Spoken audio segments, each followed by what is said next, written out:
तुम तक में आने वाला है बहुत बड़ा धमाका। जी हाँ, आप अपकमिंग एपिसोड में देखेंगे कि यहाँ पुष्पा बेहद परेशान हो जाएगी और गोपाल भी, क्योंकि मोहल्ले के लोग एकजुट होकर आर्य और अनु पर तरह तरह के आरोप लगाने लगते हैं। सब कह रहे होते हैं कि जरूर इन दोनों का कुछ चल रहा है, और उन्हें तो यह भी लगता है कि आर्य यहाँ सिर्फ जमीन हड़पने आया है। लोग कहते हैं कि जरूर तुम लोगों ने मिलकर कोई प्लानिंग की है।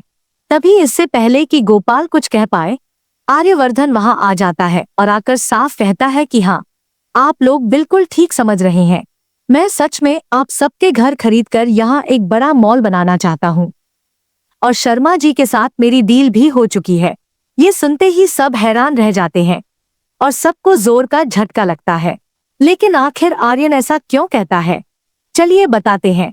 लेकिन हाँ, अगर आपने अभी तक हमारे चैनल को सब्सक्राइब नहीं किया है तो अभी कर लीजिए। आने वाले एपिसोड में आप देखेंगे कि एक तरफ आर्य जब अनु को ज्वेलरी शॉप में मंगलसूत्र पहना देता है, तो बाद में उसी मंगलसूत्र को खुद कहीं छिपा भी देता है।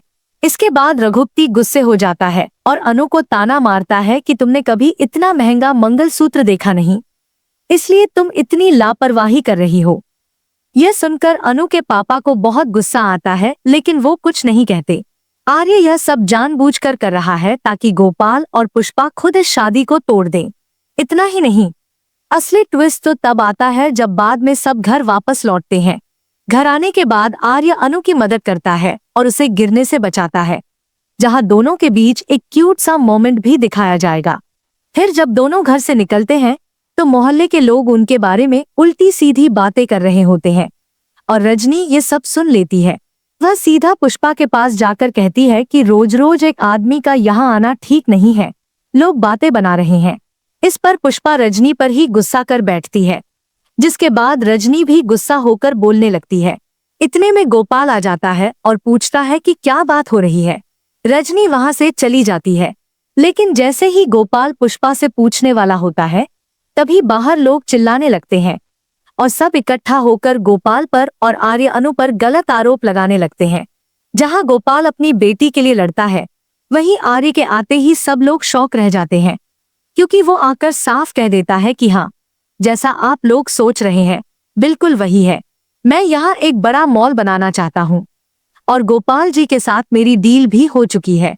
पर असल में वह ये सब जानबूझकर बोल रहा है ताकि सबको सबक सिखा सके। वो सब पर चिल्लाकर कहेगा कि अगर मुझे मॉल बनाना होता और जमीन खरीदनी होती तो मैं ये सब यहाँ आकर नहीं करता, मैं ऑफिस में बैठकर भी कर सकता था, लेकिन मैं ऐसा कुछ नहीं करना चाहता। तो भाई, सीरियल अब बहुत ही ज्यादा धमाकेदार मोड़ पर पहुंच चुका है।